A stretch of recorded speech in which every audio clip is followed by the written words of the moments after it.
Torpaq azadlığın ilk nəfəsi oldu. Tarixdə bir millətin ümid səsi oldu. Üç rəngli bayrağımız göylərə yüksəldi. 28 may günü qəlblərə həkk oldu. Şəhid qanı ilə yazıldı bu dastan. Azərbaycan deyə döyündü hər bir can.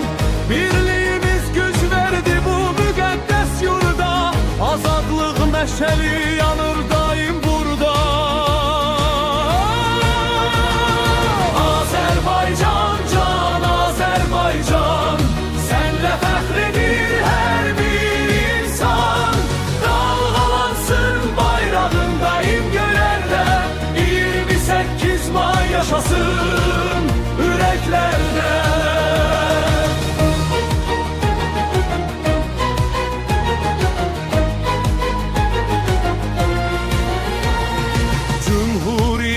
Ruhu yaşayır bugün de. Gürur var herkesin bakışında, sözünde.